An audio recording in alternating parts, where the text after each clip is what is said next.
നമസ്കാരം. എല്ലാവർക്കും യാത്രയും ഭക്ഷണം എന്ന നമ്മുടെ ചാനലിലെ മറ്റൊരു വീഡിയോയിലേക്ക് സ്വാഗതം. നമ്മളിന്ന് ചെയ്യാൻ പോകുന്നത് മൂങ്ങയാണ്. കായലിലൊരു മീനാണ് മൂങ്ങ.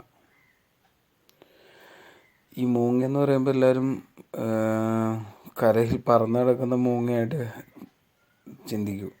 ഈ മീനിനെയും ഞങ്ങൾ കായലോര മേഖലകളിൽ എല്ലാവരും വിളിക്കുന്നത് മൂങ്ങ എന്നാണ് ഈ മീനിനെ പറയുന്നത്.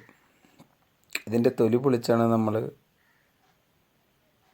ഫ്രൈ ചെയ്യാൻ പോകുന്നത്. തൊലി പൊളിച്ചാണ് എല്ലാവരും ഫ്രൈ ചെയ്യലാണ് ഇതിനെ ഞാൻ കറി വെച്ച ഒരിടത്തും ഞാൻ കണ്ടിട്ടില്ല. എല്ലാവരും ഫ്രൈ ചെയ്യാനായിട്ടാണ് കണ്ടേക്കണത്. ഇതൊരു ഔഷധ ഗുണമുള്ള മീനും കൂടിയാണ്. അപ്പോൾ ഈ വീഡിയോയിൽ കാണുന്നത് പോലെ ഇതിൻ്റെ തൊലി ഈ രീതിയിൽ കട്ട് ചെയ്തെടുത്ത് പൊളിച്ചെടുക്കണം. അപ്പോൾ ഇതിന് മാംസത്തിനൊരു ഇഴുക്കലുള്ളത് കാരണം, തൊലിയിൽ ഒരു ഇഴുക്കലുള്ളത് കാരണം ഇത് നമ്മൾ പൊളിച്ചെടുക്കുമ്പോൾ കൈ തീട്ടിപ്പോവും. അതിന് ഞങ്ങളിപ്പോൾ ഇവിടെ മണ്ണും കൂടി ചേർത്ത് പിടിച്ചിട്ടാണ് തൊലി പൊളിച്ചെടുക്കുന്നത്.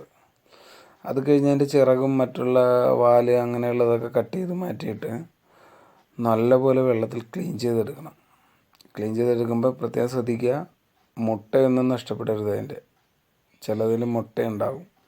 മുട്ടയൊന്നും നഷ്ടപ്പെടരുത്, പ്രത്യേകം ശ്രദ്ധിക്കുക. ഔഷധ ഗുണമുള്ള മീനും കൂടി ആയത് കാരണം നമുക്ക് മുട്ടയൊക്കെ വളരെയേറെ ഗുണമുള്ളതാണ്.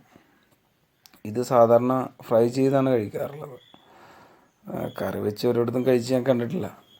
നമ്മൾ ഈ ഓരോ മേഖലയിൽ ജീവിക്കുന്നത് കാരണം നമുക്കിത് സുലഭമായിട്ട് കിട്ടും. അപ്പോൾ ഇതിങ്ങനെ കട്ട് ചെയ്ത് പീസാക്കി എടുക്കുക. കട്ട് ചെയ്ത് പീസാക്കി ഇതേപോലെ നുറുക്കി എടുക്കുക. അതിൻ്റെ ശരിക്കും പറഞ്ഞാൽ തൊലിയും വാലും ചിറകുകളും കളഞ്ഞ് അതിൻ്റെ കുടൽ അങ്ങനെയുള്ള സംഭവങ്ങൾ കളഞ്ഞാൽ വേറൊന്നും കളയാനില്ല. തലയൊക്കെ നമുക്ക് മുഴുവനായിട്ട് എടുക്കാം. തല, കണ്ണ്, ഇതൊക്കെ എല്ലാം വളരെ ഗുണമുള്ളതാണ്. അപ്പോൾ ഇത്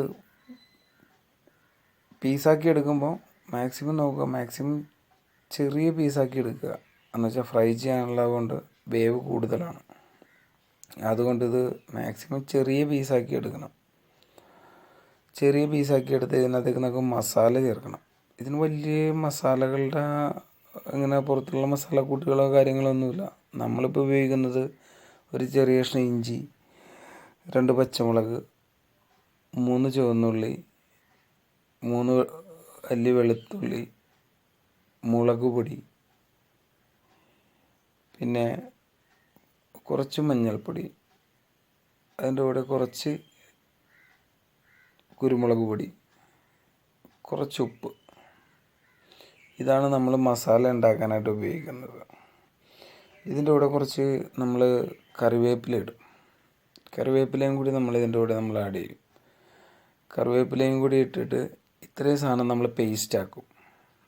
പേസ്റ്റാക്കി എടുത്താണ് ഈ കാണുന്നത്. വളരെ കുറച്ച്, അതായത് ഇതിനകത്തധികം മസാലയുടെ ആവശ്യം വരുന്നില്ല. പുറത്ത് വേറെ നമ്മൾ മസാലകൾ മറ്റുള്ള മീനുകളിലൊക്കെ ഉപയോഗിക്കുന്ന പോലെ മസാലകളുടെ ആവശ്യമില്ല. ഇത്രയും സാധനങ്ങൾ, ഈ ഇഞ്ചി, വെളുത്തുള്ളി, ചുവന്നുള്ളി, മുളക് പൊടി, മഞ്ഞൾപ്പൊടി, ഉപ്പ്, കുരുമുളക് പൊടി, കറിവേപ്പില, ഇത്രയും പേസ്റ്റാക്കി മസാല ഇത് നമ്മളിപ്പോൾ ചെയ്യാൻ പോകുന്നത് വെച്ച് കഴിഞ്ഞാൽ അതിൻ്റെ മീതിലേക്ക് ഇടുന്നതാണ്. മീനിൻ്റെ ഈ മൂങ്ങ ക്ലീൻ ചെയ്ത് നുറുക്കി വെച്ചേക്കുന്നതിൻ്റെ മീതിലേക്ക് ഈ മസാല ഒരു പാത്രത്തിലേക്ക് ഇടും. അത് ഓരോരുത്തർക്കും ഓരോ രീതിയിലാണ് കേട്ടോ. നിങ്ങൾക്ക് നിങ്ങളുടെ ഇഷ്ടമുള്ള രീതിയിൽ മസാലകൾ ചേർക്കാം. മസാലകൾ മാക്സിമം അതിൻ്റെ ആ മീനിൻ്റെ തനതായ ടേസ്റ്റ് കിട്ടാൻ വേണ്ടിയാണ് വേറെ മസാലകളൊന്നും നമ്മൾ ചേർക്കാത്തത്. നമ്മൾ ഇത്രയും സാധനങ്ങൾ മാത്രമേ ചേർക്കുന്നുള്ളൂ. ഈ മസാലകളൊക്കെ ചേർത്ത് ഇത് ശരിക്കും നല്ലപോലെ ഈ എല്ലാ ഭാഗത്തും മസാല ശരിക്കും ആകണം. അതിന് നമ്മൾ ഓരോ പീസാക്കി നുറുക്കി വെച്ചേക്കുന്ന കഷ്ണങ്ങളും നമ്മൾ ശരിക്കും മസാലയിൽ പുരട്ടി എടുത്ത് ഒരു ബൗളിനകത്താക്കി സെറ്റ് ചെയ്ത് വെച്ച്, ഇനി ഇതിൻ്റെ അടുത്ത ഘട്ടമാണ്.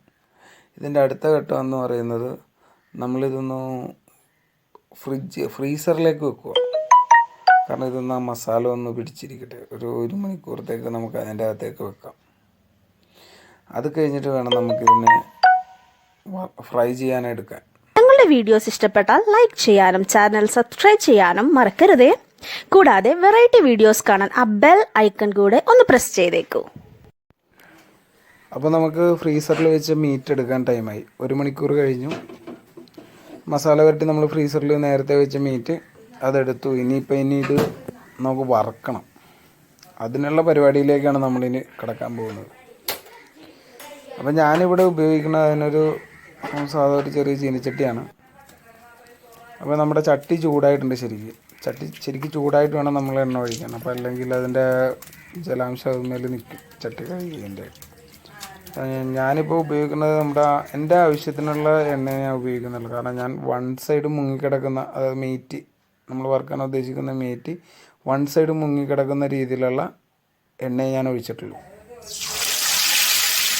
ഞാനപ്പോൾ അത് ഇതിൻ്റെ അകത്തേക്ക് ഓരോന്നെ നിരത്തി സെറ്റ് ചെയ്യുകയാണ്. അതായത് എല്ലാം നിരത്തി സെറ്റ് ചെയ്യണം. അപ്പോൾ നമുക്കൊരു 3-4 പീസ് ഒരുമിച്ച് വറുത്തെടുക്കാനുള്ള സെറ്റപ്പിലാണ് ഞാൻ ചെയ്യുന്നത്.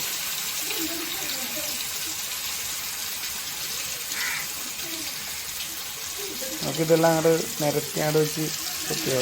ഏകദേശം ഒരു 10 മിനിറ്റ് എടുക്കും വൺ സൈഡ് വേഗം. നിരത്തി നമ്മൾ വെച്ച് സെറ്റ് ചെയ്ത് ഒരു 10 മിനിറ്റ് കഴിയുമ്പോൾ നമുക്ക് മറിച്ചിടാം. അപ്പുറത്തെ സൈഡ് മറിച്ചിടാൻ മീൻസ് ഓപ്പോസിറ്റ് സൈഡ് നമുക്ക് തിരിച്ചിടണം. നമുക്ക് തിരിച്ചിടാം. 10 മിനിറ്റ് കഴിഞ്ഞിട്ടുമ്പോൾ നമുക്ക് തിരിച്ചിടുമ്പോൾ പ്രത്യേകം ശ്രദ്ധിക്കുന്നത് പൊടിഞ്ഞു പോകരുത്. അതൊരു പെട്ടെന്ന് പൊടിഞ്ഞു പോകും വെന്ത് കഴിയുമ്പോൾ. നമുക്ക് എല്ലാം കറക്റ്റായിട്ട് പൊടിയാത്ത രീതിയിൽ വന്നിട്ട് തിരിച്ചിടണം.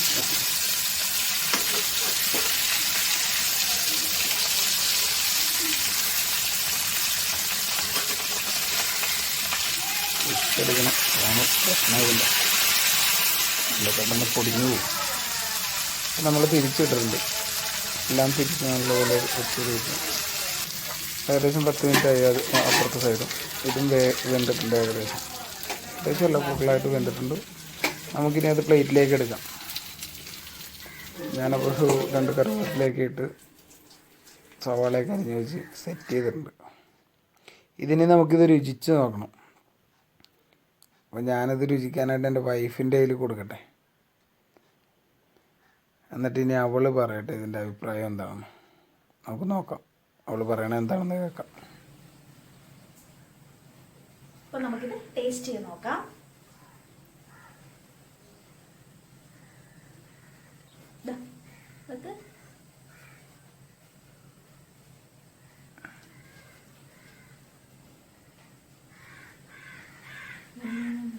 സൂപ്പർ.